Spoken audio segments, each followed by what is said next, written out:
How's going guys, welcome to the channel. In this video we are gonna see, what if Naruto was the blood breather and got harem with Moka? Part 3. If you wants to see awesome fanfiction like this, don't forget to subscribe. Now let's get into the video. Sasuke was dumbstruck. His Sharingan, instinctively morphing into its advanced form of the eternal Manjikyu, grew wide as it took in the sight of his old friend and rival, swathed in a shell of demonic power. His body glowed with a brilliant golden light, like some kind of angel, but the black markings and curved horns that rose from his forehead turned him into an ironic mockery of such a divine being. He felt himself tremble for but a moment at the sight of the concentric black circles, like ripples in a pool of lavender that stared at him impassively. The Rinnegan. How could he hope to combat that, the same Dijutsu that had been called most powerful, even above the Sharingan and Byakugan? The same that had been wielded by Pain. Sasuke knew that if he and Pain were ever to go into battle, as in seriously throw down, the last Uchiha would be hard-pressed, and chances were he'd lose anyway.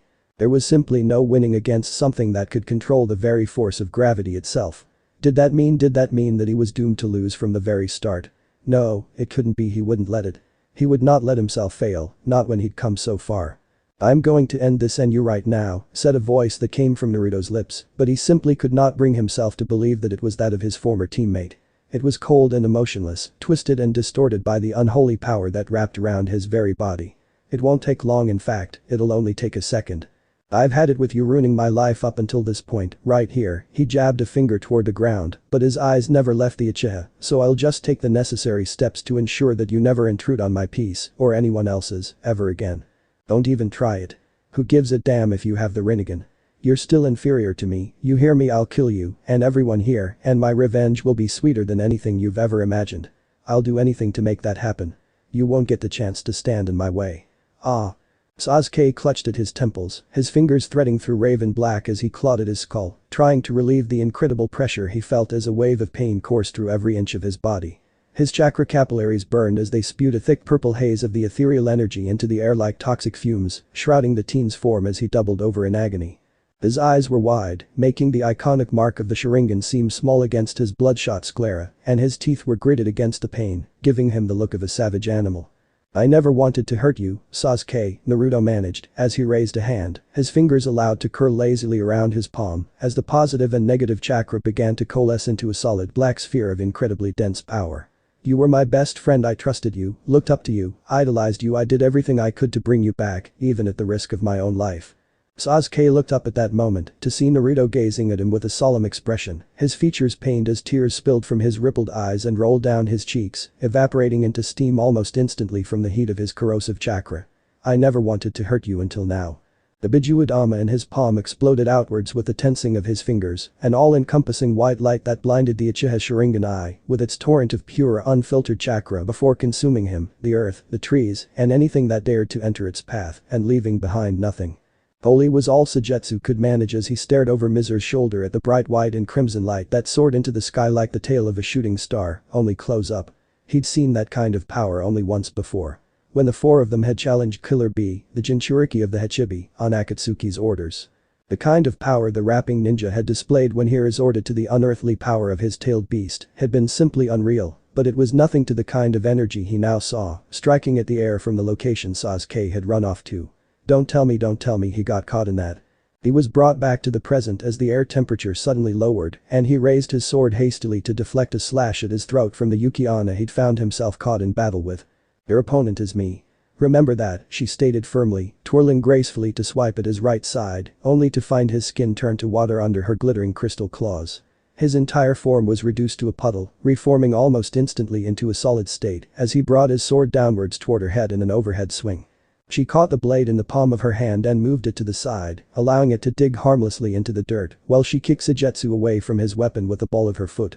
"If you get distracted or hesitate for even a second, you'll die. Of that I can assure you." Sujetsu grunted in frustration.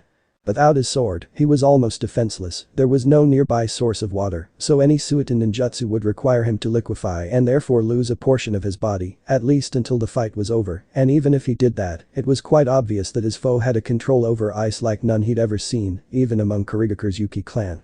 If he were to use a water release technique, it would just get frozen in an instant, and then where would he be? And then, his lips contorted into a wide grin that bared his triangular, shark-like teeth. "I'm not down yet and I don't intend to let you put me there." Before Mizur's surprised eyes, Sujetsu's arms expanded exponentially, becoming enormous and muscle-bound to the point that they looked ridiculous in comparison to his rather small frame.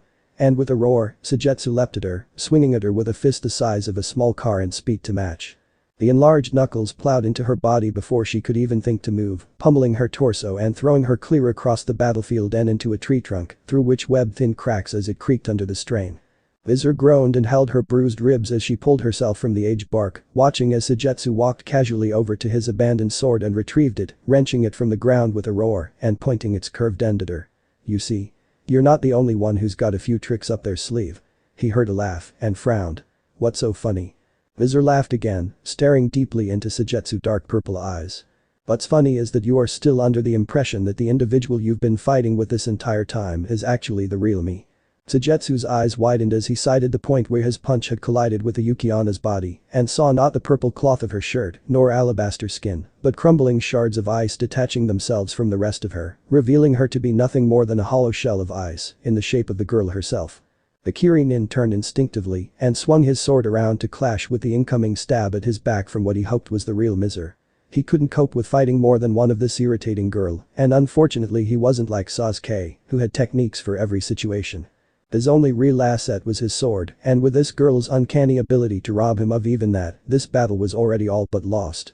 And then, just as she began to push against their locked blades and fight the momentary stalemate, a primal roar echoed throughout the forest, followed by a set of thunderous footsteps as a certain person came charging through, destroying everything in their path. Following his instincts, Sujetsu leapt back as Yugo's monstrous frame tore through the area, tearing up trees and slabs of solid earth with each step. He thanked his quick thinking as a broken tree trunk hurtled past where he had stood only moments before as Yugo ripped it from his path and discarded like common garbage. Mizur, on the other hand, was not so lucky as the tree slammed into her and sent her rocketing backward, driving her into the soil painfully. "Jack and mate, girly," Sujetsu leered, standing over her pulverized form as she slowly began to stir and pressed Kubikiraboucho's edge to her throat threateningly. "It's time to end this." "Did you see that?" Jin practically screamed, staring wide-eyed at the blast of pure energy that tore through the forest only a few hundred yards from where they stood, rending the earth asunder and very nearly knocking both of them from their feet. He'd had to shield his eyes from the light to keep from being blinded by its radiance, and even now the ground shook with the aftermath of its destruction. Even if both Naruto and his opponent had seemed a little odd, they were both definitely human, or as close to it as can be.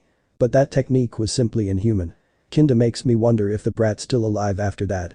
"I shouldn't worry too much," Minami replied in what she hoped was a reassuring tone. Not only to Jin, but to herself. "That beam, the chakra signature, belongs to Naruto. That attack came from him." She could practically feel the werewolf's incredulous stare on her back. Still, she felt an unease festering in the pit of her stomach. She knew who the attacker was, of course, who didn't know the infamous Uchiha Sasuke, the last surviving Uchiha who had turned his back on his village and now seeks to destroy it.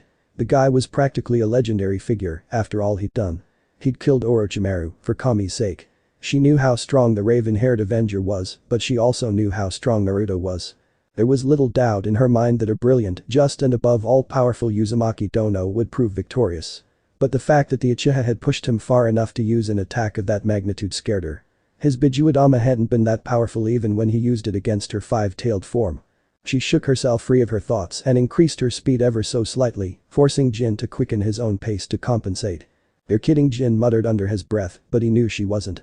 "Christ, it's the other guy that needs the prayers then, right?" He didn't get an answer. By the time he turned his head back to his young charge, he'd almost bowled her over as he ran headfirst into her back. The mint-haired freshman was stood completely still, not a movement in her entire body, barring the slow rise and fall of her chest and the twitching of her lips. Her amber eyes stared blankly forward and her face held an equally unreadable expression as she watched the line of graying, decaying trees. "What's wrong? Someone or something is coming our way." True to her word, no sooner had the words left her lips than a rumble shook the ground beneath their feet and a roar ripped through the silence like rice paper, followed by a flurry of pure destruction as the edge of the forest was torn apart by the appearance of a hulking beast of a man, his frame large and muscular underneath his tattered, cloud-marked cloak. His eyes were wide and bloodshot, like a savage animal, one normal barring the crimson iris, while the other was a strange golden yellow surrounded by a black sclera. The left half of his face, along with a large portion of his body, was strangely discolored, an unhealthy gray rather than a normal pink. Jin wrapped an arm around Minami's waist and leapt away, out of the path of the charging stranger, whose left arm had completely changed shape, sporting a strange spiked armor and a large axe blade protruding from his forearm. The blade sank into the ground with enough force to shatter the earth, sending shards of rock into the air as the orange-haired newcomer scanned the area frantically for his quarry. Jin blurred back into existence a few yards away, slowly releasing Minami from his hold as he did so, but his eyes never left the man crouched before him. "You know this freak?" he said under his breath, being careful not to make any sudden movements. Minami nodded timidly. That's Yugo of the scales." "The scales? Is that cause of his armor or something?" "No, it's because he has a terrible temper. Literally anything could tip the balance and send him careening over the edge. He once destroyed an entire village and all of its inhabitants because he got in a bad mood. The people there hadn't even done anything, they just happened to be in his warpath. Fighting him it's suicide. We need to get out of here." Jin grimaced. "Somehow, I think you'll have words about that." At that, Jugo's head shot up and his eyes settled on Minami with a crazed stare. The Jinchuriki couldn't help but tremble under his gaze and she looked about for any means of escape. She'd heard the stories of what he did to people and she didn't even want to try using her new training against him. If she was to have any hope of even surviving, she'd have to rely on Chame, but she also didn't want to suffer a repeat of last time, she used too much of the Bijuu's chakra. "The next person I kill, yes, the next person I kill will most definitely be a woman." A frightened scream tore from the girl's throat as Yugo leapt for her and she scrambled away from the beastly man in an attempt to put as much distance between him and her. And then, when the genetically mutated shinobi was moments from tearing her life from her body, a pair of shoes slammed into the side of his face as Jin appeared in the corner of his vision with a two-footed kick. Jugo soared as the powerful leg muscles of the werewolf propelled him sideways and Jin picked himself up from the ground and dusted off his uniform. "Listen, pal, I don't know if you can understand me, but this girl." He gestured to Minami. "I've got a standing order to make sure she stays out of harm's way, so you understand if I'm a little unwilling to let you make her your plaything or whatever, right? It's nothing personal." If Yugo heard him, he made no indication of it. The bipolar ninja pushed himself from the dirt and spat blood into the soil before leveling a glare upon the lichen like none he'd ever seen. "No, now I see it clearly, the next person I kill will, without a shadow of a doubt, be a man."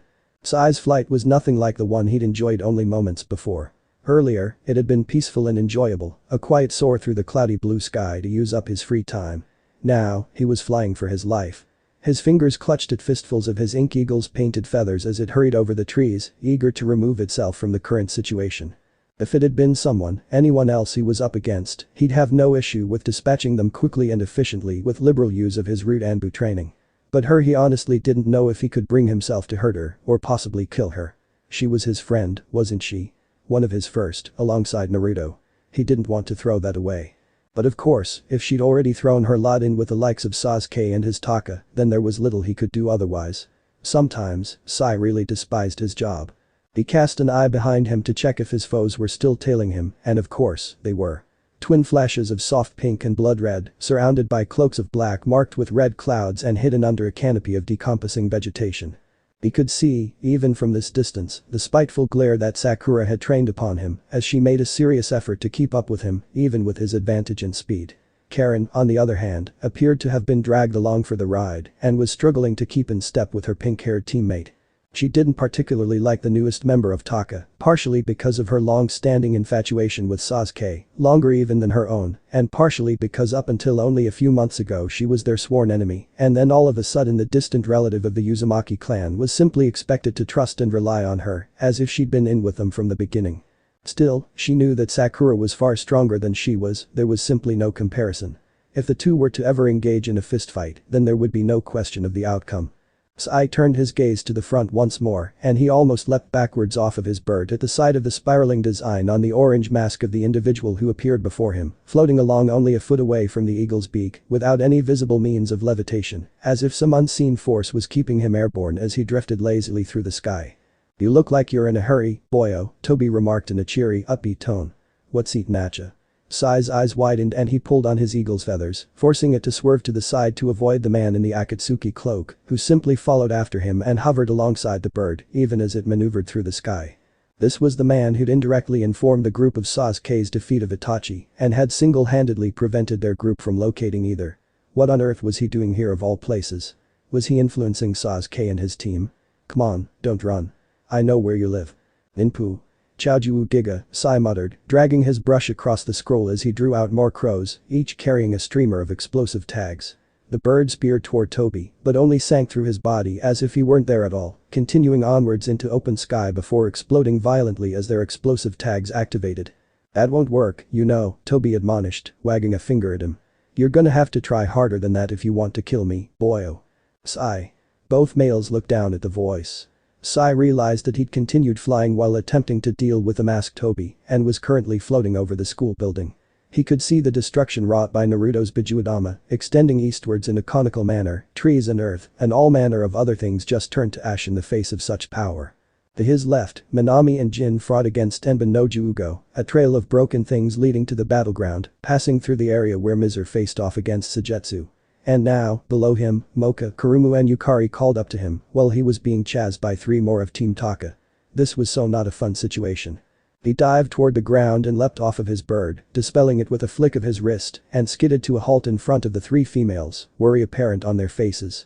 What's going on? Some of Naruto's old friends and enemies have come for a visit, he informed, turning his back to and drawing his tanto. Naruto, Minami, Jin and Mizer are already in battle. There are at least 3 more enemies. You should probably go. Imagine Sai's surprise when instead of turning tail and running, like he had suggested, Moka stepped up beside him, slipping into some kind of boxing stance, her fists brought up near her face. Kurumu's nails extended into claws, and she allowed her tail and wings to appear, and Yukari drew both her hair-topped wand and the kunai Naruto had given her to protect herself. So by fighting these guys, we'll be helping Naruto. Moka's smile turned into a grin. Sounds like a plan. Kurumu, take Yukari and get out of here. The succubus opened her mouth to complain, but the look in Moka's emerald eyes left no room for argument.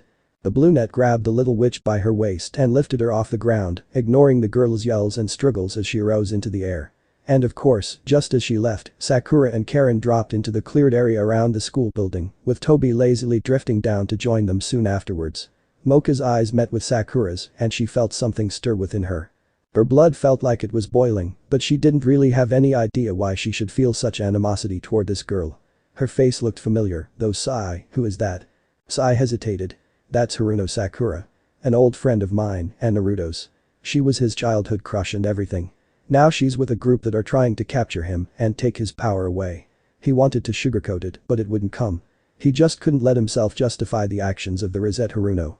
Sai looked over at Moka to see her head lowered so that her bangs overshadowed her eyes and her fists clenched so hard that blood had began to drip over her fingers. Sakura flinched as Moka's eyes met hers and for the first time in Kami knows how long, she feared for her life. He flinched as Moka was suddenly in front of Sakura, her fist plowing into the other girl's face with the force of a speeding minivan. The Rosette Vampire took a strange kind of pleasure in feeling Sakura's jaw crack under her incredible monster strength and followed after her soaring body. Karen looked between the direction Sakura had been taken in and the masked face of Toby. Go after the other 2, the mysterious leader of Akatsuki ordered. The Redeed nodded and leapt after Kurumu and Yukari. Sai glared after her. He wanted to go, to protect those 2 who had no real combat power between them, but he couldn't leave now, not when Toby was right in front of him. There was no telling what he'd do. Don't get so worked up, boyo, he assured the ex-root, waving nonchalantly. I want no part in your petty little struggle. You should be aware I'm only after one thing, so what you choose to do, whether it be fighting off Sasuke's new friends, or hell, have a party if you want. Toby stretched out his arms languidly. I've had my share of the fun.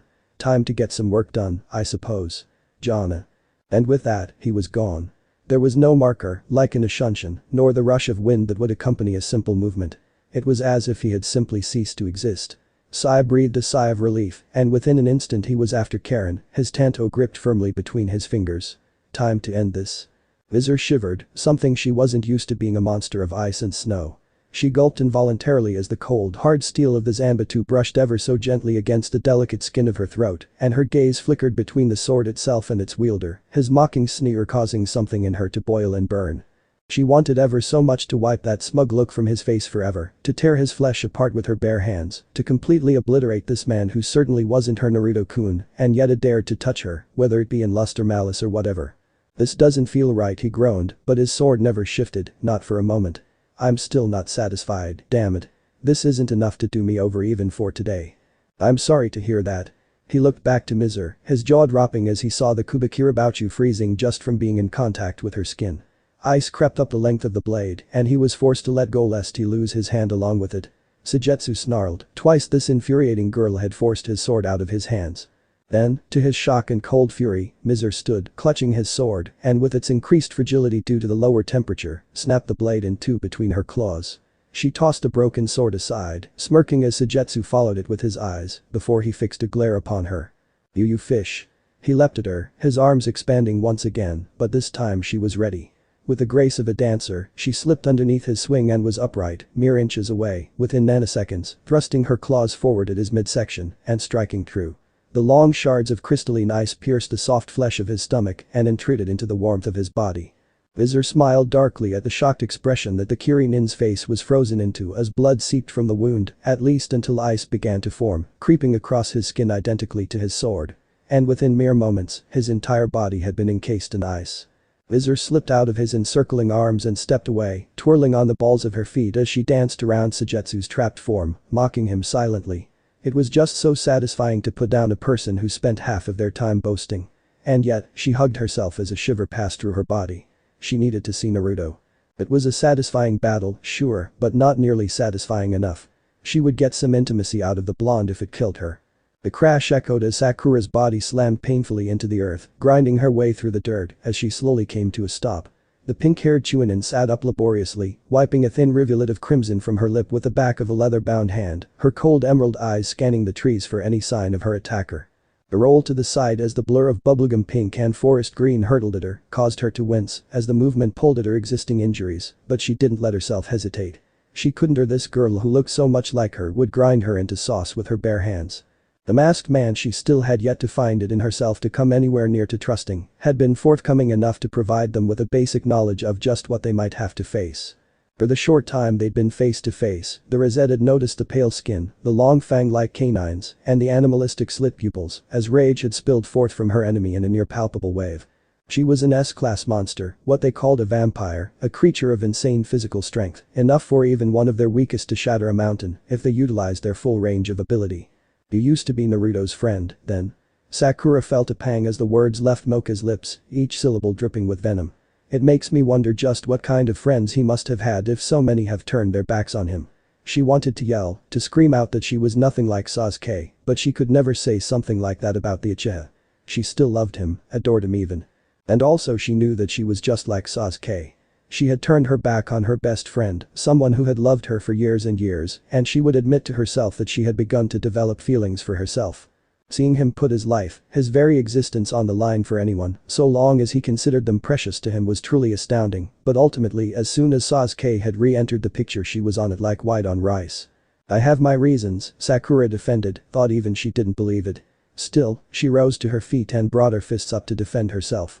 I'm sure you do, Moka drawled and tugged at a rosary, sighing as its thick chain refused to give an inch. Stupid thing, I wish I could rip it off and let her deal with you. I detest violence, even with someone I don't like, but in this situation, it doesn't seem like I have any choice. Moka let out a breath and lowered her body closer to the ground, her knees bending as she prepared to pounce. Sakura eyed her stance. Why are you doing this? She questioned, dropping her guard for the slightest of seconds. What could possibly drive you to risk your life fighting Taka? I love Naruto-kun. Sakura couldn't restrain the surprised gasp, nor the ache in her heart. I'm sure of it, I truly do love him, even if I haven't known him all that long, and I'm sure all the other girls feel the very same way. We may not get much in the way of reciprocation, but now I see why. The Kunoichi's eyebrow quirked in curiosity. Naruto was crushing on you so hard that he could never even notice if another girl liked him. He doesn't really know what to do now that he's got girls throwing themselves at him left, right and center. But that's okay. I'll prove my love to him in any way necessary. Even if I have to defeat you in combat. You say that like you could, Sakura hissed as anger began to fester inside her. This girl was really beginning to piss her off. What did she think she knew about Naruto? She loved him. What a joke. How could this girl, who had only been aware of his very existence for a couple of weeks at best, possibly be in love with him? I'm Haruno Sakura, a Chunin, former Chunin of Konoha, she corrected herself, forgetting of her new allegiance. I was trained personally by Senjutsu Nade-sama herself, and I'm an expert in her unique form of taijutsu. I can easily go toe-to-toe with someone like you, vampire. To prove her point, the Rosette raised a single fist and plunged it deep into the earth with a furious yell, shattering the flat ground into jagged shards of rock with the power of her hand alone. A deep fissure that rent the ground apart lanced toward the vampire, who leapt backwards in a graceful backflip, pushing off with the palms of her hands as she avoided the destruction caused by Sakura's physical prowess. Moka, however, didn't retaliate. When she had returned to her feet, she simply stood there, glaring at Sakura from across the clearing. "Aren't you gonna do anything?" "Not yet." Sakura hissed in annoyance. Moka was toying with her. Well, she'd just have to show her the error in such a method, wouldn't she? Sakura rushed her foe, throwing her fist forward with all her strength behind it, but Moka managed to shift slightly to the side, allowing the punch to sail harmlessly past her head with naught but a rush of wind before her fingers gripped the ninja's forearm tightly and held her there, a prime target for the student to ram her knee upwards and into Sakura's gut. The Chunin retched as the savage blow forced the air from her lungs, but didn't let it stop her, as her arms encircled her opponent's waist and held her tightly, before ramming her forcefully against the trunk of a tree with all the strength she could muster. Moka cried out as the hardwood slammed and splintered against her back, but not nearly as much as she did when Sakura reared back her fist, alight with the ocean blue glow of barely contained chakra, and plunged it into her stomach. The cloud of dust and smoke obscured the two as the powerful blow obliterated both the tree and the ground it stood on, sending Moka hurtling backward from the force of the blow. Sakura rested her hands upon her hips and admired her handiwork with a small smirk, bending down to pick up an object on the upturned ground she sighted out of the corner of her eye. It glinted in the sunlight, the golden rays reflecting off its silver surface and causing the red gem embedded in its center to glow with a crimson hue. A shiver traversed the length of the rosette spine, and her fingers involuntarily clenched around the rosary's thin curved branches as the rich, sultry tone echoed across the silent battlefield, accompanied by a crushing pressure, pushing down upon the pink-haired Kunoichi's shoulders like solid stone. Black and scarlet leapt up at the sky in a geyser of energy, painting the sky a dark maroon and staining the sun a bright ruby red. A deafening cacophony of screeches tore at her eardrums, and Sakura clamped her gloved hands over her ears to protect them from the horrible caterwaul. A thick black stream of long-winged bats, a dark cloud that shifted and fluctuated as it sailed through the sky, descended on the source of the ominous pressure, a figure that rose from the earth where Moka's body had been sent with long flowing silvery hair and piercing crimson eyes with thin black slit pupils that the Chunin could quite clearly see boring into her, even from a distance. "How strange you shouldn't have been able to break the seal that binds my power. Then again, that energy you possess is different from Youkai. What is this?" Sakura cried as Moka rose to a standing position, stretching out her limbs languidly. It was only when the silver-haired vampire began to strut towards her crimson eyes sparkling with bemusement, that she noticed she was trembling. All over, her skin had leapt up in goosebumps as she shook like a leaf under the oppressive power that washed over her, flooding from the S-class Youkai before her. "Don't think a makeover will be enough to scare me, you fish." Sakura screeched, trying and failing to keep the frightened waver from her voice. Toby had told them that these creatures were like animals in human skin. If she allowed herself to feel fear of any magnitude, then this inhuman beast would sense it and capitalize on it. Though she feared that might have already come to pass if the sultry smirk on Moka's twisted lips had any say in the matter. "A makeover?" she questioned, her thin elegant eyebrow arching. "You misunderstand. This is what I'm supposed to look like, the real me." A grin, baring her elongated fangs. "I'm far less forgiving than the other me, and I won't simply let that fish comment slide. I think I'll take compensation out of your body." Moka blurred out of existence, leaving Sakura's head to spin frantically as she searched for the girl, only to gasp as a long, slender leg swept her feet out from under her and she plummeted to the ground, a heeled shoe pressed to her throat threateningly. "Before I beat the living daylights out of you, I would quite like some answers. For Naruto's sake, if not mine. For starters, why are you trying to kill him? Why did you betray him?" Sakura began slowly, gulping as she eyed the foot pressed against her neck. She didn't want to tell her. She didn't want to tell anyone. When she was only reciting the words in her head, rather than making them audible in the physical realm, she could fool herself into thinking what she had done wasn't so bad. She could at least begin to justify her actions.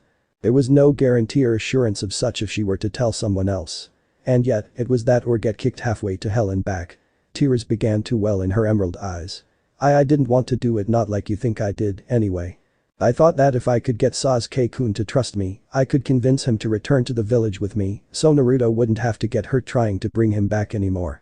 But Sasuke-kun doesn't trust anyone, not even the people he works with, and before I knew it, I was being dragged along on this mission. I never wanted to hurt Naruto. I call bull. A sob tore from Sakura's throat at Moka's cold words and at the added pressure on her throat.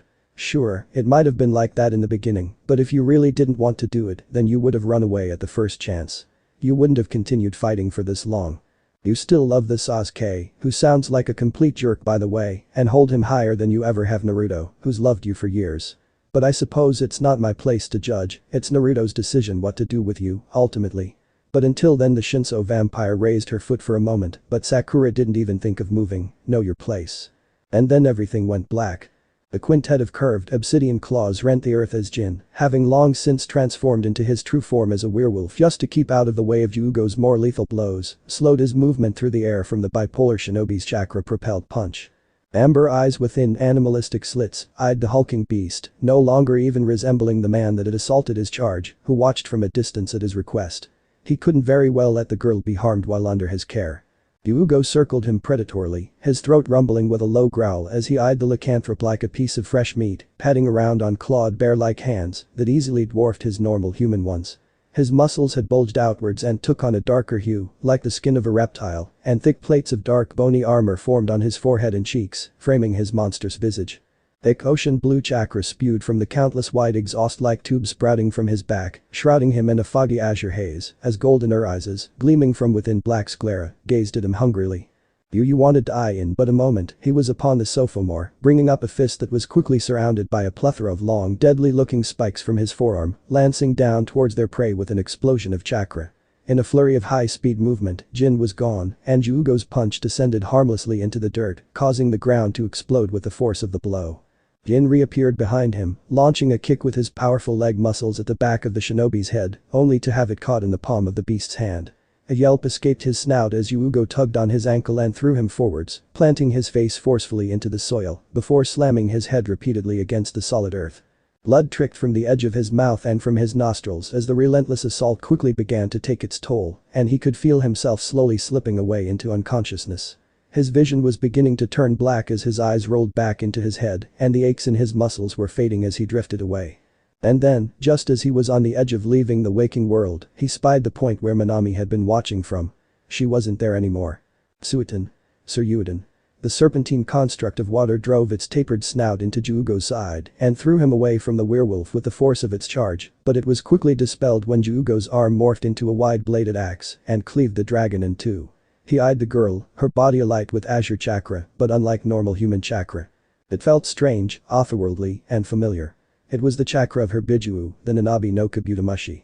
A single tail danced through the air behind her as she rose from a crouched position, removing her fingers from the intertwined state they had been in from the final hand seal.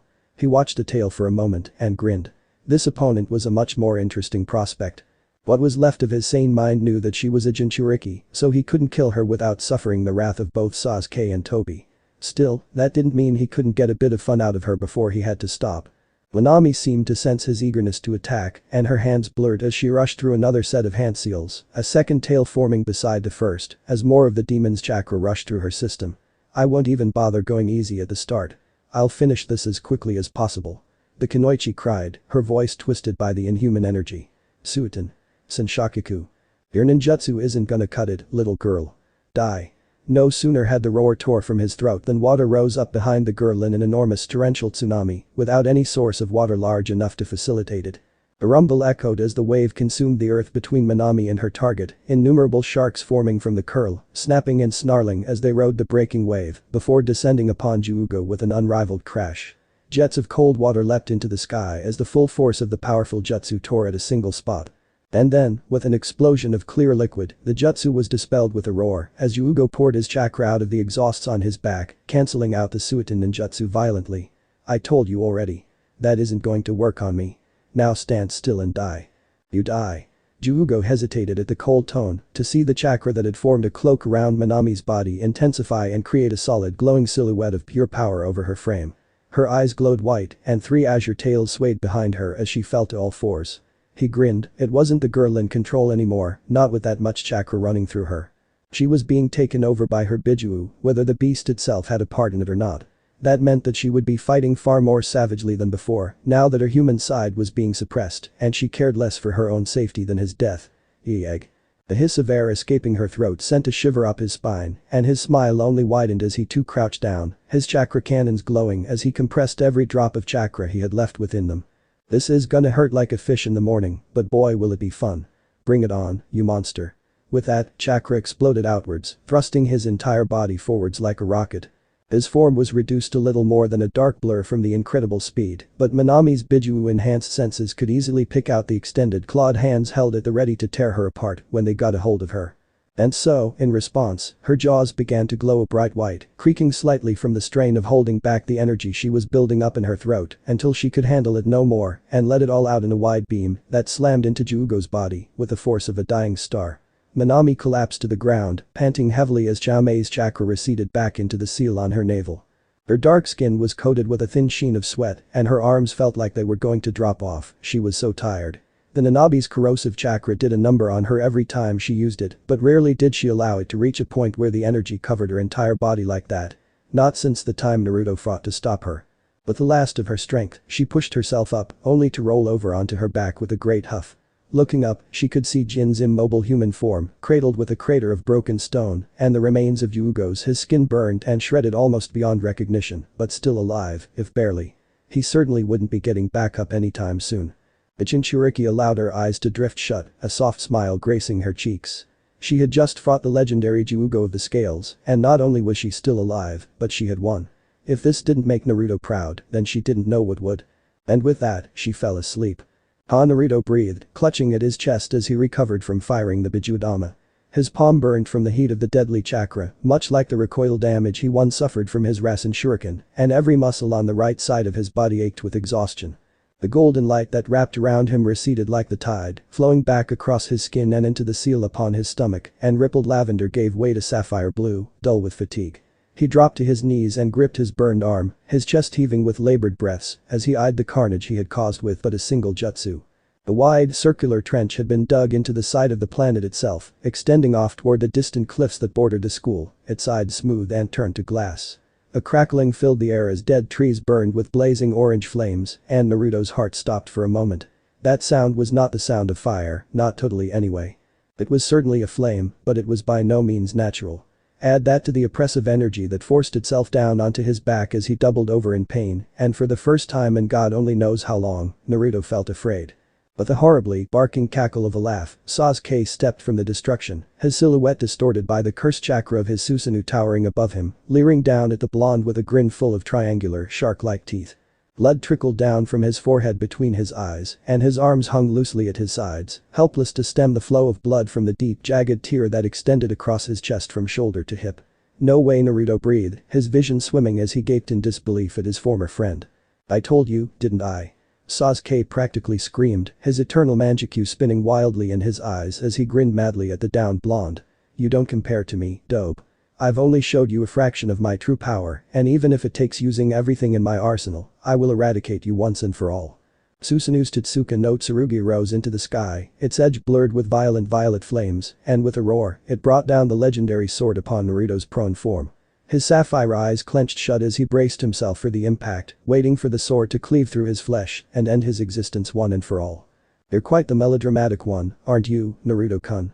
He felt a weight settle upon his shoulders, a pair of arms wrap around his neck to fiddle with the buttons of his shirt, and a pair of fairly large and soft somethings press into his back. He couldn't keep the burning blush from rising to his cheeks at the thought of just what they might be. Slowly, his eyes eased open, widening in surprise at the sight of the whole world, Sasuke, Susanoo and everything behind them, reduced to a dull grayscale, shades of black and white, replacing Susanoo's purple flames and the crimson sky above them. He turned in the abrupt embrace to come face to face with a pair of wide, scarlet eyes sparkling with life and gleaming with adoration as they scanned every angle of his face. Ririn's warm smile left him at a loss for words for a moment, and it didn't help that the girl just kept staring at him. What's going on here? Why are you outside, and what happened to Sasuke? What happened to the war? Naruto gasped in surprise as the Redeed's face nuzzled into the crook of his neck, her hot breath tickling his skin as she hugged him to her.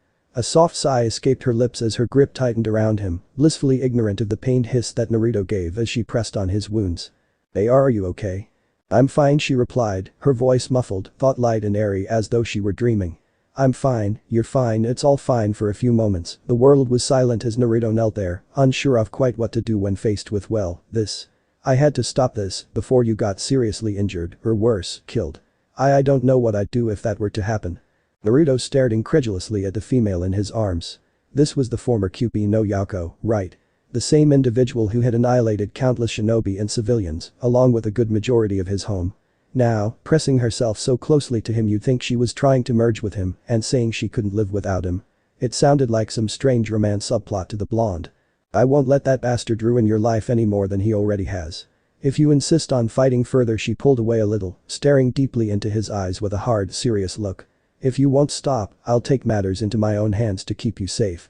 I'll kill him myself, even if I have to take over your body to do it. Why Naruto breathed, his mouth agape at the former Bijuu's words. Why are you doing this? Why are you prepared to fight Sasuke for me? Ririn smiled adoringly and pressed her lips to Naruto's in a soft, chaste kiss. The blonde's muscles tensed in shock as she brushed against him, and he could only stare as she pushed herself up, her cheeks pulled in a wide smile. Because I love you, silly. I thought that much was obvious. Sasuke stammered as he watched Naruto, his eyes shadowed under his fringe, rise from his knees and catch Susanu's cursed blade in a single hand, holding it back seemingly with no effort at all. Crimson saturated the air around him in a raging blaze, and in the shortest of glimpses Sasuke sighted the burning scarlet of his irises, broken only by the black slit pupil. With a low growl, the blonde's wrist twisted in a sharp movement, shattering the blade between his fingers. Sasuke's Sharingan eyes widened at the sight of Susanu's primary weapon being destroyed so easily, and he watched as a grin came to the blonde's whiskered cheeks. You know, I love you and all, Naruto-kun, but you have absolutely no idea how to use youkai to its utmost potential. A voice came from Naruto's lips, seductive and sultry, as he raised a quintet of nails-turned claws to the light and inspected them with a crimson animalistic eye. I simply adore this body, though. I just can't wait until I have it all to myself. A bright crimson blush burned upon the blonde's cheeks. It's gonna be so much fun, I tell ya. Sasuke narrowed his gaze at the teen, still within the protective embrace of his Susanoo. You aren't the dope, he realized. Then that means you must be the QB. He spat the last word with no small amount of malice, but couldn't restrain a flinch as a shrill, mocking laugh burst from Naruto's throat, and the blonde leveled a derisive glare on the Uchiha, with a sickly sweet smile on his lips. The Avenger's eyes roamed his rival's body, which in its very aura seemed infinitely more feminine than it had before, very nearly reaching Bishounen levels, and most importantly, tensed. Every muscle twitched in readiness as this QB-fied Naruto prepared itself to attack. Then you plan to battle me as well? He questioned shakily, though he knew the answer long before the words had even entered his mind. This was the QB after all, spite incarnate. And while one of his Sharingan's primary abilities was to subdue tailed beasts and their vessels, he was understandably a little apprehensive about actually throwing down with the most powerful of the Bijuu, and when it had full control of Naruto's body no less. Naruto-kun is mine, not yours or Akatsuki's, or even that masked bastard's.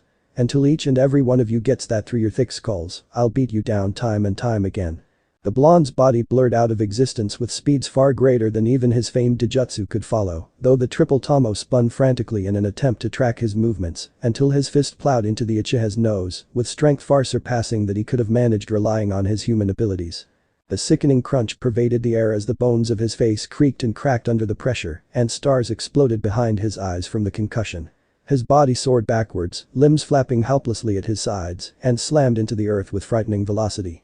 Before he could rise, Naruto was upon him, his fingers gripping a fistful of his shirt and wrenching him upwards to meet his free hand in a savage blow to his midsection. His jaw dropped open in a voiceless scream, blood staining much of his face as it poured from his mangled nose and from between his dry lips, only for Naruto to raise a finger, somehow appearing more slender and elegant than his usual rough callous digits, and wipe away the thin rivulet from his chin. You've got blood on your face, Sasuke-kun. I wonder how your fangirls would react if they saw you now, bruised and broken, and above all, useless. The voice had taken on a low, purring timbre, sultry and seductive, as the blonde raised a bloody hand to his lips and licked it clean of his blood with the tip of his tongue. It made the Uchiha feel physically ill, seeing his once best friend violated and turned into something indecent and inhuman by this thing, not to mention just how creepy it was that he was drinking his blood in such an erotic manner. Get the hell away from me, he all but whispered, not trusting his voice in his current state. Naruto stopped and looked deeply into his foe's eyes, feigning a look of hurt. I'm warning you. Get away, or I'll. You'll what? Sasuke flinched again. The voice had dropped its ardent act faster than hot coals, instead taking on a harsher, colder tone, yet still undeniably female. Oh, whatever will you do to me, Sasuke-kun? It inquired sarcastically, before clawed fingers gripped the sides of his throat and forced him down, driving the back of his head further into the dirt. You can't do shit, Uchiha. Not to me, not to my Naruto-kun, not to anyone. You're nothing but a spoiled brat throwing a temper tantrum when you didn't get your way. You make me sick. Hug. Sasuke stared as Naruto's body lurched forward with a sudden groan, and his eyes grew wide at the sight of the broken blade lancing through his chest, its edge gleaming crimson with the boy's blood. But the grunt Sasuke rolled out from under him, allowing the blonde to fall forward onto the ground and his essence to seep out and stain the dirt around him. He eyed the figure stood over Naruto's fallen form and wiped away the blood from his face with his sleeve. I didn't need your help, he snapped, pulling himself to his feet and dusting off his clothes with his bloodied palms. The masked man scoffed and tossed the shattered Kusanagi aside disdainfully. Had I not, you would not have survived. Your abilities are impressive, I admit, but you are nowhere near the level required to defeat a Biju, even one with control over a Jinchuriki. Your arrogance will be your undoing if you allow it to run rampant as you have done. He knelt at Naruto's side and unceremoniously flipped his trembling body, ignoring the pained yell that tore from his throat, before tearing open his white school shirt, red stains blossoming upon its pristine fabric, and tracing a gloved finger over the deep black seal twisting around his navel. Naruto, the real Naruto, shivered, and the crimson chakra that surrounded him vanished like dust in the wind, his eyes returning to their oceanic fearful blue hue as he regained control. Besides, this way he will be less uncooperative when it comes time to extract the QB's power from his body. Then why didn't you just stab him at the start? The same reason I allowed him to grow so strong and why we attacked him head-on rather than utilizing a stealthier approach. The QB's power has integrated itself into his chakra system with the absorption of the beast itself, which would make it nearly impossible to remove the Bijuu's power under normal circumstances. However, if he is forced to exhaust his human chakra first until all that is left in him is the QB's yaki, then extracting it would be, as they say, child's play. So you used me? Not entirely. You asked whether I had ulterior motives. My plans have been entirely geared towards the QB's recovery, so I have not lied to you. I simply did not tell you what I was going to do. You might have given me away. Both men fell silent as a rustling made itself known at the forest's edge, and Moka appeared from its depths, Sakura's unconscious form slung over her shoulder. The silver-haired vampire's crimson eyes widened as she sighted Naruto's bloodied form, and she abruptly dropped her enemy to the ground and rushed forward, only to be stopped as Sasuke appeared before her, glaring at her intimidatingly. Toby eyed Sakura and sighed tiredly. I'm not surprised. I never once believed she'd be anything more than a distraction, much less able to defeat a vampire. Stop yammering and get on with it, Sasuke hissed, gripping Moka's shoulders as he tried to force her back, ignoring her cries of Naruto's name. Toby nodded slowly and bent over Naruto's body, his fingers flashing through hand seals, before slamming his hand down onto the seal on Naruto's stomach.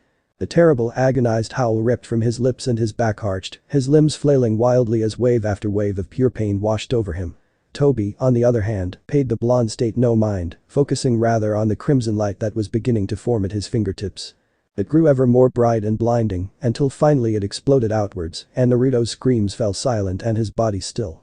When the light faded, beside Naruto's immobile form lay a second, this one female. Toby eyed Ririn's unconscious body with a scrutinizing eye before nodding and rising to his feet. It would appear that the QB is unable to manifest itself properly due to having much of its yaki absorbed. Still, I removed every last shred of it from the Jinchuriki and replaced it in the beast as a means of transport. It won't be able to use that power, especially in its current state. Help me get hold of it and we'll be off. We mustn't outstay our welcome. I'm afraid that moment has long since passed, a new voice called across the battlefield, its tone terse and cold as it echoed unnaturally. All three, Toby, Sasuke and Moka, looked around at the noise to find a figure stood across from them, beside the school building. Bright white eyes glowed eerily from under his white cowl, and his pristine robes billowed in the breeze as he stared down the two shinobi. What gives you the right not only to trespass upon these grounds, but to attack and even kill my students? Moka gasped, her jade eyes wide.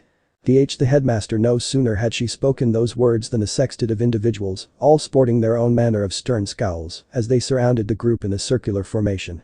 When one, a slender woman with thick glasses and her sandy blonde hair styled similarly to a cat's ears, sighted Naruto's gored form and Moka held captive, she started forward, only to be stopped when one of her companions, a burly man with soft eyes and bright scarlet hair, held out an arm in front of her to stop her. Don't act rashly, he advised, his voice little more than a whisper. We know both are incredibly powerful, if that one survived that, he gestured to Sasuke, then to the carnage caused by the Bijuudama, and the other is stronger still. We might not even have a chance against them together, so don't try and fight alone. At present, just wait for the dean's orders. Nekonim stared blankly at Kitsubo, who she had never really known to be so serious. Still, she nodded and stepped back into formation. A third, a dark-skinned woman with braided blonde hair and lively amber eyes, eyed the blonde motionless on the ground and immediately tensed. That he was one of my best students. The home economics teacher, Aspara, shrieked, though neither Toby nor Sasuke paid her any mind. The voluptuous math professor, Kagami, and the elegant art teacher, Ishigami Hitomi, sent her a sidelong glance and sighed. Then we shall make our foes pay for their grievous transgressions. The extravagant English professor, excellent Maki, his teeth bared in a wide grin, cried out dramatically. And it will be most excellent. No. All 6 of them stopped at the curt order from the school's headmaster. Mikagami Tenmei, his robes whipping wildly about his thin form, smiled coldly and gestured to Ririn's body with an open palm. You have what you desire, do you not? You may take it if you wish, as long as you leave along with it. And no, if you ever believe yourself welcome in this place again, I will be forced to wipe you from the face of the universe. Sasuke growled and moved to attack the robed man, but Toby's hand on his shoulder stopped him. Don't be stupid, Sasuke, he began, keeping the boy immobilized with little more than his one-eyed stare alone. He's right. We have what we set out to obtain. It would be foolish to outstay our welcome and risk further loss of life or limb. Especially when we have been so graciously granted a safe escape. He removed his gloved palm, and Sasuke shook himself free, moving to sling Ririn over his shoulder. Toby looked to Sakura and scoffed. We should regroup with our allies as well. Those that you wish to continue on with, that is. I don't mind if we leave a few behind, he hissed the last part, pointedly glaring at the rosette.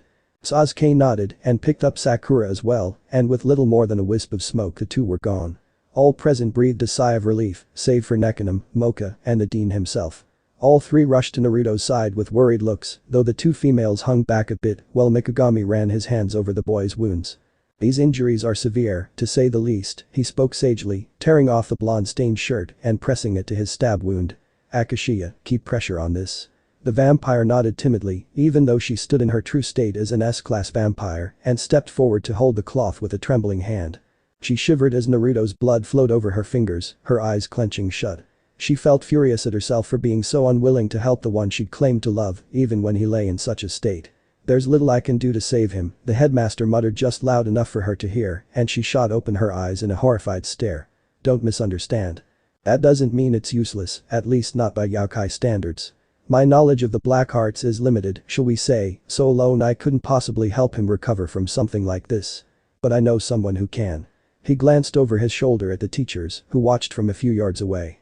Maki, Kitsubo, bring him inside, to my office. I need to make a call. I see you're still partial to that ridiculous getup, old friend. If you're aiming for some kind of irony, wearing it day in, day out is overkill in my opinion.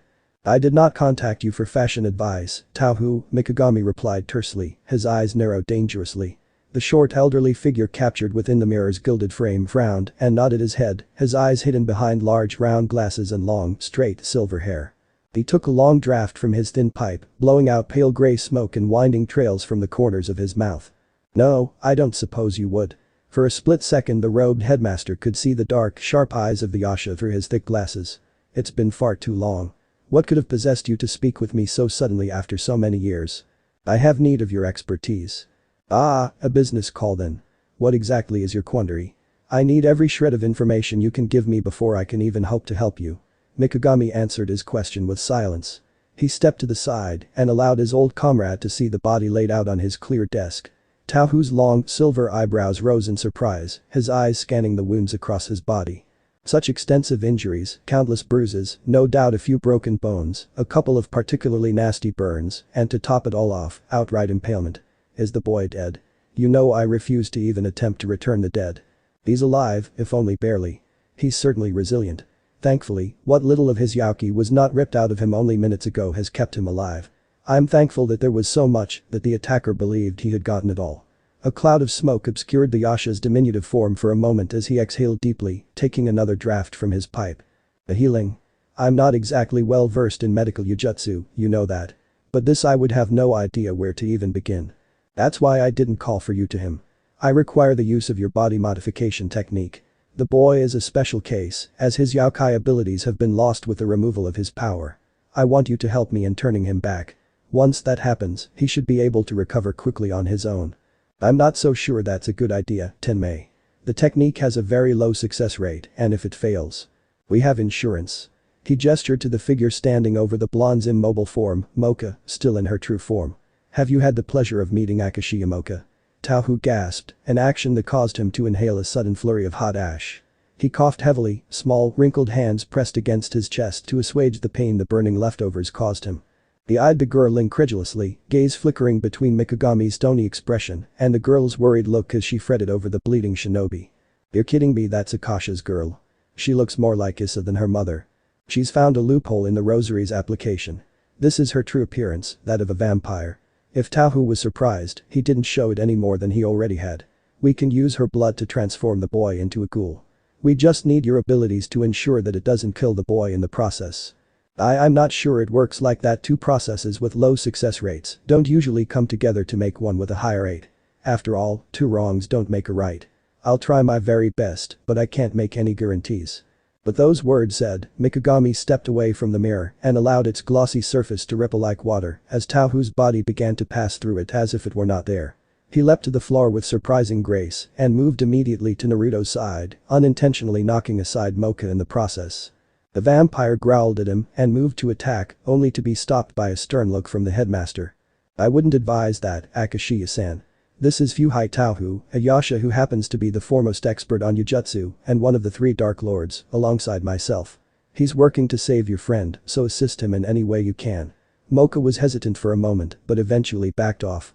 Before the pair's very eyes, the small frame of the elderly youkai morphed into a taller, thinner form with long, silky tresses of raven black hair cascading over emerald robes. His glasses sat on the bridge of his nose, now seeming small and unnecessary compared to the rest of his face, and both could quite clearly see the narrow, concentrated stare he leveled upon the boy's soon-to-be corpse, that is, if he didn't work fast enough. Can you do it? It'll be tight, to say the least. He's lost a lot of blood, and the procedure is generally more likely to work if the body is at its strongest, which this one isn't obviously. He breathed through his teeth, a sharp hissing noise that showed his displeasure. I don't know, Tenmei. Even with vampire's blood, there's no guarantee. I ask if you could do it. Tauhu looked his old friend in the eyes, trading unyielding gazes. Then, wide grins broke across both of their faces and Tauhu relaxed, if only slightly. Who the hell do I think I am, huh? He questioned casually and turned to Naruto with a quintet of needles between the digits of his right hand. Miss Akashiya. He called, and the silver-haired girl was at his side in a heartbeat. He sent her a sidelong glance. Do you honestly and truly care for this person? Enough to risk your own life for his? Enough to give everything you have in this world and any other for his well-being? The vampire's mouth opened and closed noiselessly and she looked at Naruto through the corner of her eye. She sighted the pale skin of his cheeks and her slender fingers brushed against the whisker marks. He was getting cold. Her eyes drifted shut for a moment before snapping open, alive with a scarlet fire. I do, she answered curtly, not removing her hand from Naruto's cheek. Tauhu smiled. Then there's a chance. Love can conquer even the barriers of life and death, I've found. Give me your hand and we'll get started. From the very first time the fight. You fight for will always be mine. The pair of sore, reddened eyelids creaked open onto a clear cloudless blue sky, blinking blearily against the radiant golden light of the afternoon sun. His muscles were tired and achy, and each minute movement sent bolts of pain shooting down his limbs. And yet still he endeavored to pull himself up into a seated position, calloused fingertips threading through sun-kissed blonde as he rubbed the back of his head. Where was he? Trees, tall wooden structures with thin twigs branching off into the air, each bearing its lively emerald leaf, surrounded him in a wide circle, and the sound of running water met his battered eardrums. He could see mountains, great expanses of rock and stone tearing upwards at the heavens, on the horizon. This place looked familiar to him, he could tell, but not one memory surfaced to tell him where it was. Not one memory surfaced at all. It was as if his mind was blank. The day's the day your training ends, kid. He jumped back with a startled yelp. Without warning, a man had materialized before his very eyes. The figure's silhouette was blurred by the mane of pure white spikes that lanced down toward the ground, but he could make out the broad shoulders and well-defined muscle underneath loose green and red clothing. The man's grin unnerved him somewhat. Why was he so happy and yet his aura so malicious? If you value your life, there are some things you gotta figure out on your own, right? The boy's head bobbed slowly in a tentative nod. The man's smile grew wider, baring his pearly white teeth and forcing a cold sweat from the young man's pores. And then, hands moving too swiftly for him to react, the old man's fingers speared forward and slammed forcefully into his forehead, meeting the metal plate tight across the expanse of rough skin and throwing the poor boy clear off the ground and back several feet. But then, where he had though that his back would collide with the dirt and he'd find himself staring up at the endless blue plains above once more, he felt a horrible sense of displacement tear at his stomach, his insides churning uncomfortably, even as he felt the rush of wind around his limbs and saw the stone spikes, like enormous jagged teeth, lining the ravine's walls as he passed them in a blur. What the hell's happening here? The roar left his throat hoarse, arms and legs flailing wildly. He had to grab onto something or he'd die, he realized, and he reached out to grab onto one of the earthen fangs, his fingers alight with blue fire, but the stone's polished surface, worn smooth by the cascading waters, gave him no illusion of safety. He continued to fall ever downward, eyes stinging from biting winds and throat sore from panicked screams, and then he had an epiphany. All of a sudden, as if the knowledge had been in his mind the entire time but just out of his reach, he knew who he was. He was Uzumaki Naruto, Jinchuriki of the Kyuubi no Yauko. Genin of Konohagakure no Seido. Freshman student at Youkai Academy. But none of things made sense right now, trapped in a memory he only half remembered from his childhood and falling near endlessly into the ravine's gaping maw. His eyes drifted shut and within moments he found himself knee-deep in the dark waters he knew so well, staring at the dank bronze tunnel wall with only the sound of dripping water in his ears. And splashes as he sprinted through the tunnel at breakneck pace, coming to a stop in a massive room, halved in the middle by a line of thick metal bars that stood firm against whatever might have been kept behind them, despite the gathering shadows. "You be?" he called weakly, peering into the darkness. "Ririn, you in there?" No answer. He stared into the blackness, and the blackness stared back, unblinking and unwavering. He ran between the bars, the gaps easily wide enough to fit his teenage body, but there was nothing awaiting him inside. The horrible feeling inside him grew, eating at his innards, as he realized that his way out was gone. Kyuubi was gone. That mystical force that had kept him alive for 16 years, through all the torture and torment, was no longer at his side, and he was powerless against the forces that seek to destroy him. The most prevalent being, at this moment in time, gravity. His eyes slid open once more, just in time to see the dark ground rush up to meet him.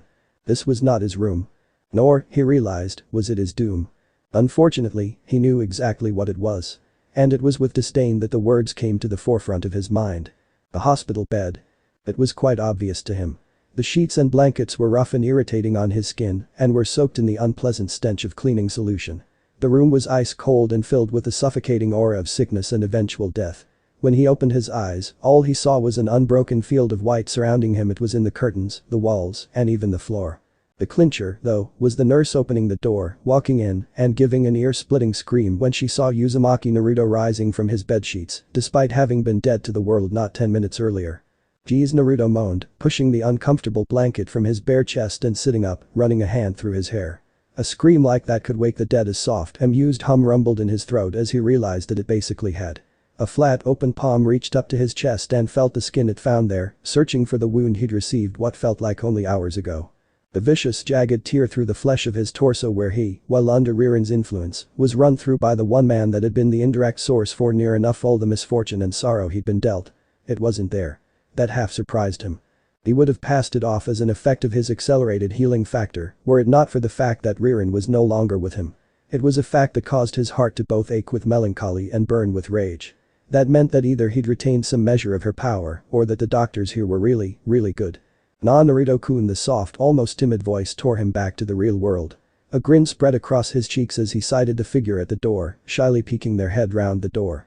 "Morning, Moka," he greeted warmly. "How's it go, oof?" He did not expect for the Rosette to launch herself bodily across the room, vaulting over the unmoving body of the nurse, and curl into him, burying her face into his shoulder to hide the burning tears that spilled from her glimmering emerald eyes.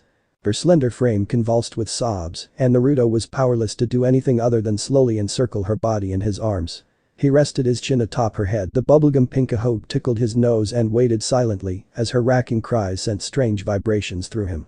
You had me so worried, I wasn't sure if you were going to wake up," she stammered through her tears, and Naruto held her to him even tighter. "How long was I asleep for?" Moka raised her head, sweeping pink out of her eyes that still glittered with unshed tears. "The whole week." Naruto froze up, eyes wide and jaw hanging limply. "A week. 7 days. 168 hours. 10,080 minutes. 604,800 seconds.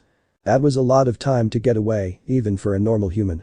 For Tobi and Sasuke, on the other hand. And I've got no time to waste," he yelled, leaping from the bed as Moka rolled off of him with a startled gasp. I have to save Ugh. As soon as the soles of his feet met the cold, sterile floor, all the energy drained from him. It was as if he'd just been sucked dry of all the willpower in him, leaving him a powerless husk, a shell of a person. He dropped to his knees painfully, as nothing he tried could force his limbs to move in his defense. His body was dead, but his mind was forced alive and watch as he slumped lifelessly onto his stomach. He growled lowly into the floor tiles, there was little else he could do in his vulnerable state. This is not how I imagined my glorious return. Very little in this world is how we imagine it to be, Uzumaki-kun. From his place on the ground, Naruto could see the speaker from the corner of his eye.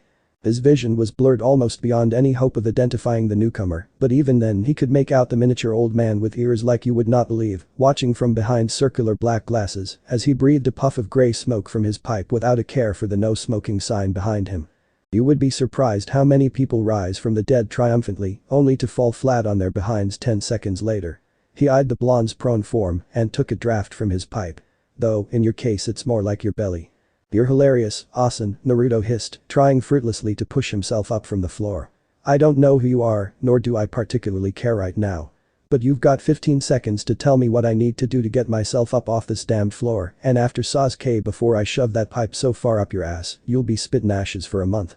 There was no change in Tauhu's stoic expression as he watched the blonde swear and curse at him, save for the slight flicker of interest when he saw the boy's normally warm ocean blue eyes smolder and burn with a flash of abhorrent blood red, her eyes narrowing into indomitable black slits.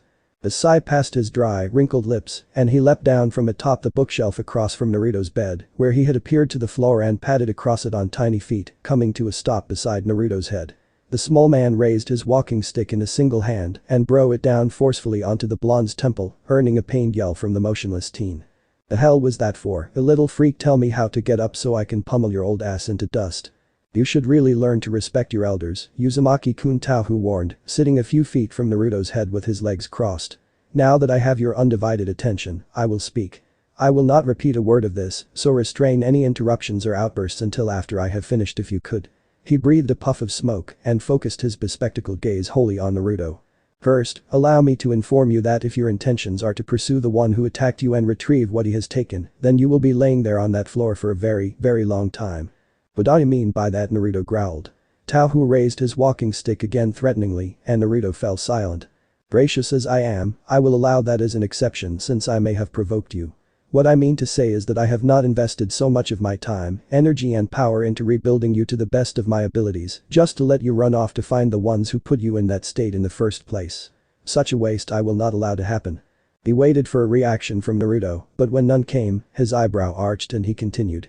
I am not adverse to the idea of you taking this course of action, once you are stronger, however. At least strong enough to win. I won't have you dying on me. But you think that chasing after Sasuke is a waste of time, huh? The Jujutsu master stared, unblinking, at Naruto. In a word, yes. In a few more, I believe that at present chasing after the Sasuke will end in nothing but your demise. Had I not been summoned, that would have occurred already, I assure you. If you aren't strong enough to succeed, and indeed survive, then there's no point in going at all. Tauhu brought a quintet of wizened digits to his chin and stroked it thoughtfully. That being said, as long as you can keep on living and not have my work go to waste, then you're free to do as you please. After that point, I really couldn't care less. Gee, you're so caring, Naruto grumbled. Fine, chasing Sasuke's off the table for the time being, are you happy? Now tell me how to move. Right kids, so impatient nowadays. Tauhu rose to his feet, resting upon the pommel of his walking stick. For the moment, that won't be possible. Please remember that for the past week, you have been dead. You can imagine that it takes even youkai bodies a little time to recover from that. Your system hasn't properly gotten used to the new youki flowing through it because your mind has subconsciously been suppressing it as a foreign body, much like an infection, only one that it cannot fully destroy. Now that you're awake, however, you should be able to draw upon that power to kickstart it and you'll feel your strength returning in no time. Right now what little youki manages to slip past that barrier is keeping you from dropping dead on the spot and for good this time, so until you bring down the wall, as it were, standing up is beyond you. Tauhu looked to Moka, who for the duration of his explanation had remained silent, having already heard all of this before. Akashiya-san, if you could, please return Uzumaki-kun to his bed. I'm sure he'll be a great deal less irritable if he were more comfortable. Hi, Ashashu-sama. She exclaimed happily, moving to Naruto's side and lifting him bodily with her inhuman strength. It felt strange to be held bridal style by a girl, especially one as girly as Moka. She settled him down in his bed and allowed him to pull the covers over himself once more as some form of protection against the ghastly cold. Thank you now, Uzumaki-kun. Before I continue any further, are there any pressing questions you feel need to be voiced? Just one. He donned a serious look that startled the Dark Lord for a moment. My new yaki. Where did it come from? Ah, he hummed thoughtfully, looking back to Moka. Perhaps you would be more adept at explaining this, Akashiya-san. Hi. Moka sat on the bed in front of Naruto, back straight as a board as she donned a serious expression. After what happened you were on the verge of dying, and you didn't have any yaki left in your system to heal your injuries. So Mikagami-sensei called Fuhai Shishu to the school to help fix you by infusing your body with an external yaki. She placed a hand on her chest, just below where the rosary hung loosely. My yaki. He managed quietly, staring blankly at the rosette. The power I'm supposed to be unlocking, it belongs to you? Moka shook her head emphatically. No, not at all. It's yours too, now. We share the same power, the same blood, we're closer now than ever before. The soft blush she'd been suppressing at the thought arose on her cheeks. It's kind of like I'm always with you now. Naruto scratched his cheek bashfully, turning his attention to Tauhu to hide his embarrassment. So what does this mean, then? Am I a vampire now, or something else entirely? That is what puzzles me. Normally, individuals infused with the power of vampires become ghouls, creatures of incredible physical strength, but little technique in using it. Loose cannons, if you will. A puff of smoke obscured his face for a moment. You, on the other hand, are something in between. You possess the overwhelming strength of a vampire, even an exceptionally powerful one like Moka, but you lack a Nosferatu's finesse, even if you are more skillful than an average ghoul. You're more like a child with the power of an S-class vampire. We can train you to control your new abilities, but I warn you that it will take time. You may feel differently about your intentions by the end of it. Tauhu eyed Naruto's face for signs of a reaction, but was surprised to find none. Where he expected a furious outburst, or at the very least some modicum of irritation, he found only a stoic seriousness upon the blonde's face as he stared absently into space. The Yasha bowed his head, resting his pipe between his lips as he took up his cane between his wizened fingers. Akashiya-san, he called, startling the girl in question. Uzumaki-kun needs time to rest and recover, and we shall grant him that. You may visit him another time, if that pleases you. He noticed the dejection flash across her face, but still Moka rose from the bed, unnoticed by the absent Naruto, and both of them left the room quietly. Will I really feel differently? The blonde asked himself. He chased after Sasuke. No, after Sasuke's memory, the deranged lunatic with a grudge against the world he saw that day was not the person he had thought of as a brother for years now, without a thought of rest. Could the idea of giving up on that endeavor really cross his mind after so long? His fingers clenched into tight fists. No, that was impossible. Not now. Not when his old rivalry and his status as a Jinchuriki had caused hurt to so many even in Youkai Academy. This was what he had to do now, to repent for all the pain he had wrought. It was at that moment, upon the back of that horrid revelation, that a cold, unpleasant shiver ran the length of his spine, coupled with a high, shrill, mocking laugh. I told you, didn't I? I warned you that all you do was bring misery to others in your stead. Morioka-senpai. Yes, Hisakawa. Why exactly are we here? That was a good question, he supposed. His duty as Minami's bodyguard was not yet over, so being unable to let the girl out of his sight, he had dragged her away from their usual lunch with the other members of the newspaper club without so much as an explanation to stand before the door into the art classroom. Through the window he could see the folded easels stacked against the wall, save for one that stood in the center of the room, its back to the windows. In front of it sat a girl, her short reddish-pink hair bobbing about her heart-shaped face as her gaze flickered between the view outside the windows and the canvas to which she held her brush. Yin pointedly placed a finger to his lips, silently ordering Minami to hold her tongue from this point, and without any audible sound pushed open the door, stepping inside. I wonder how you ever survived as a peeping Tom, Janae-kun. An annoyed hiss escaped the lycan's pursed lips and he relaxed his posture, running a hand through his hair. I never tried taking pictures of you, that's why. The girl set down her brush and palette and swiveled upon her stool to turn and face the two, revealing her elegant noble features and the gleaming crimson eyes set into them. It's been a long time, Noah-chan. Jin looked to Minami out the corner of his eye. This is Makai's Noah, an old friend of mine. She used to be in the newspaper club with me until he trailed off, features twisting into a grimace. The Jinchuriki noticed that the Redeed donned the same expression of displeasure. Well, anyways, I was hoping you could help me with something. I thought so. A small smirk tugged at Noah's pale cheeks.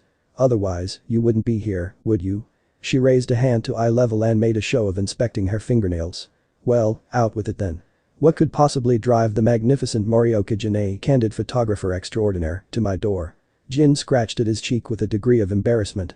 Well, it's your eyes. If Noah was surprised, she didn't show it. She merely smiled sultrily, crossing her legs under her plaid skirt. Ah, is that so? She touched a hand to her chest, giving the werewolf the sweetest look she could muster. I always knew you had a thing for me, Janae-kun. You never could keep away, could you? Not that like which, he growled, looking away with flushed cheeks.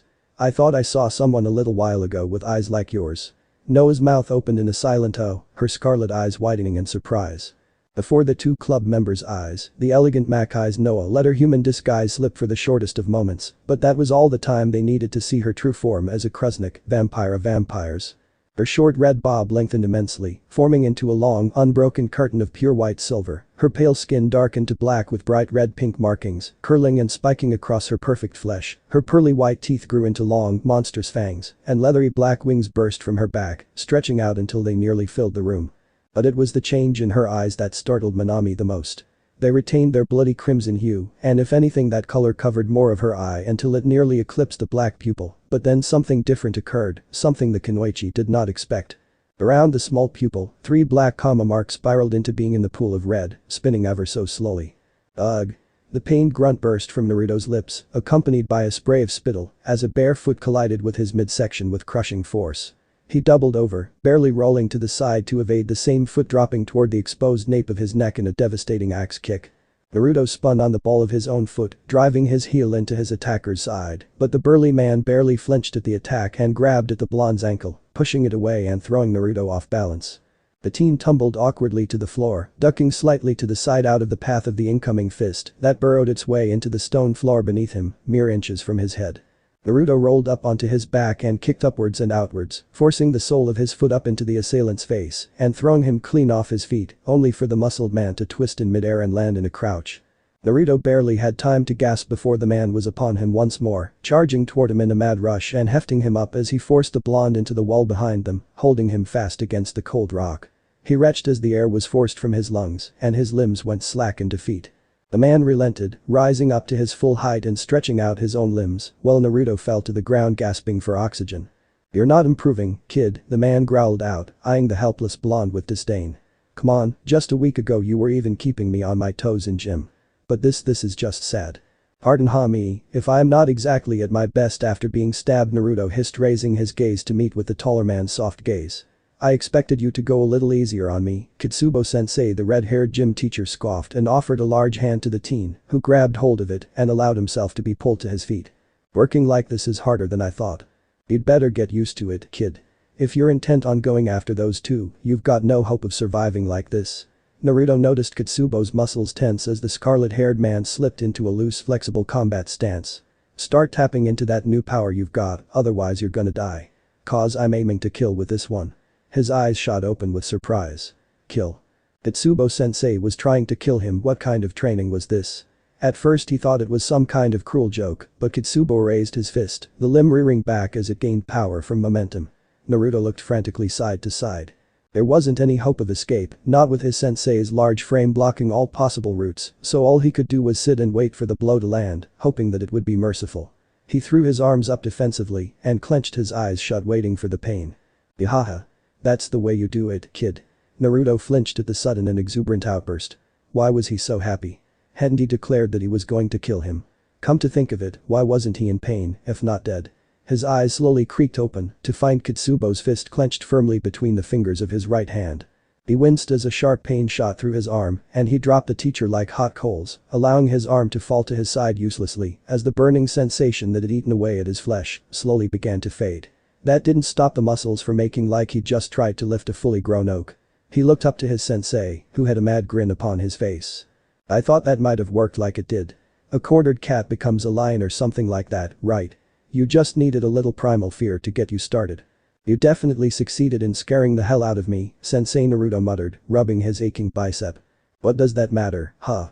You got the kick in the pants you needed, so now you know what channeling that power of yours feels like.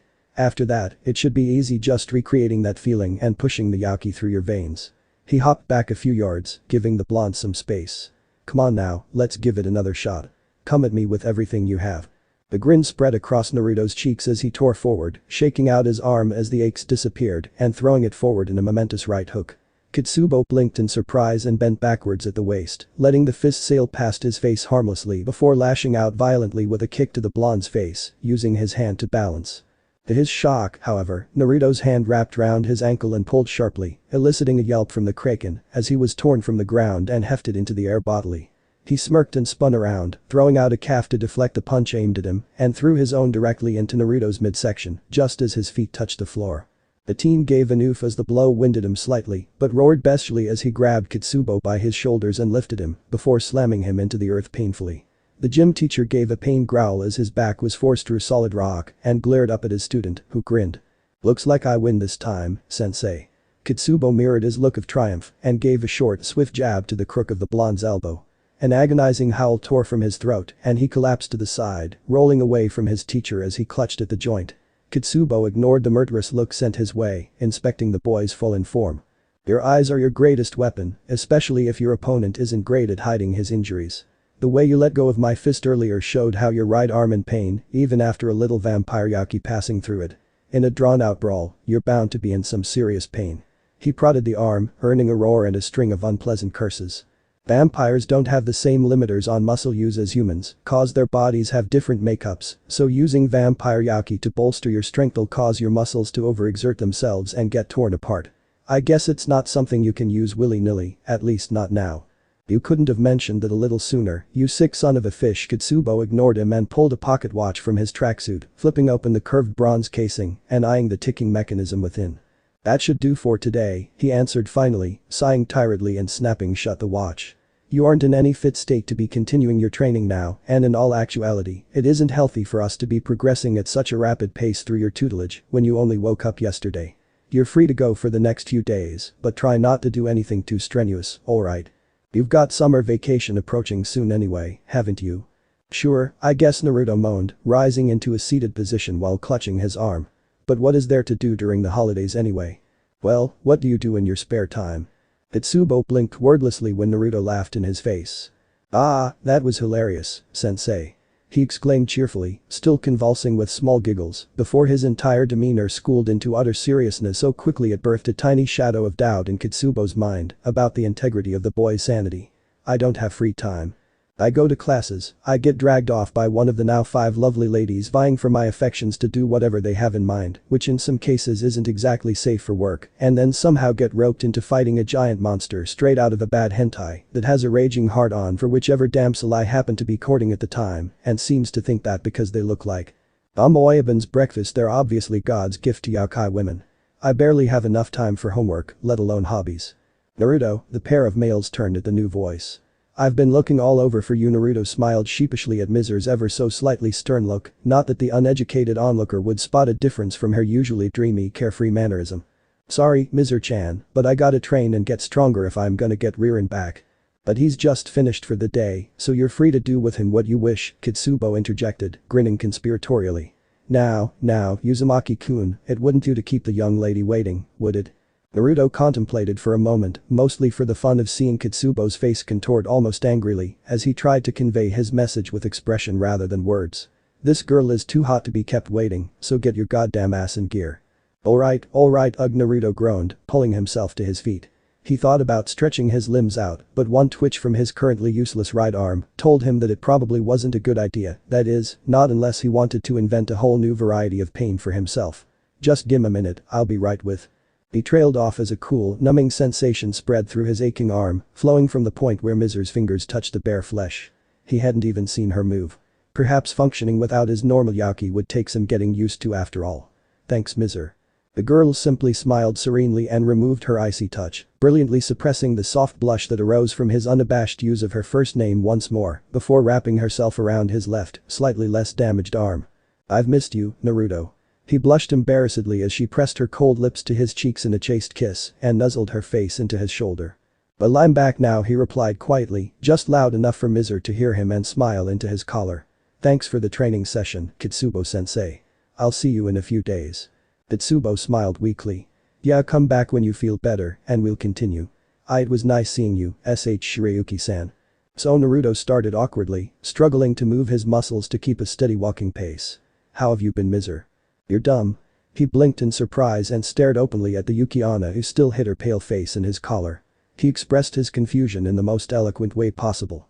Eh? You're dumb. How do you think I've been? She raised her head a little, enough for Naruto to see the small bulbous spheres of ice clinging to her cheeks, where her tears had actually frozen to her face.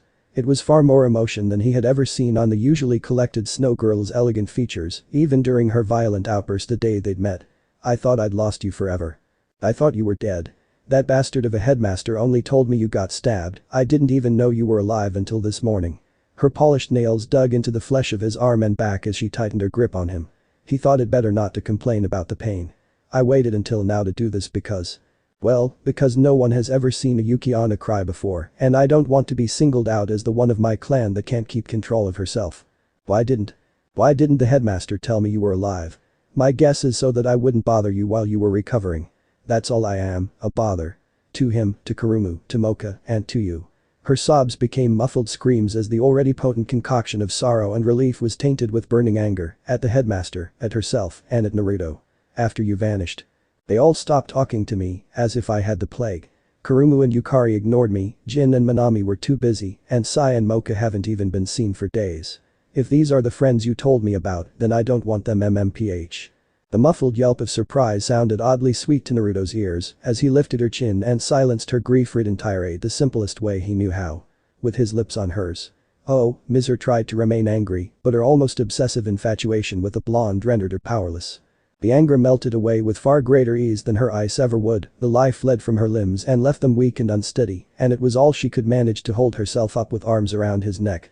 And when they parted, her breath was hot from his overwhelming warmth, coming to her in short labored pants as she wished for it to continue. I'm sorry, Miser. Never mind that now, she thought to herself, senses addled by the surprising display of passion and affection. But she managed to cool herself, if only slightly, to listen to him speak. I guess I didn't realize how different you guys really are. Her heart plummeted. Was he giving up on her? After that, but that doesn't mean it's impossible. It'll just take some work. If you're willing to work with me, that is. The sinking feeling in Miser's breast inverted immediately and her heart soared with joy. Of course, this was put on a backburner in favor of something far more important. Kiss me again. So this part ends here. I hope you guys enjoyed this video, so quickly like this video for second part of this series. And comment down below your thoughts about this series. And now it's time for me to go, bye.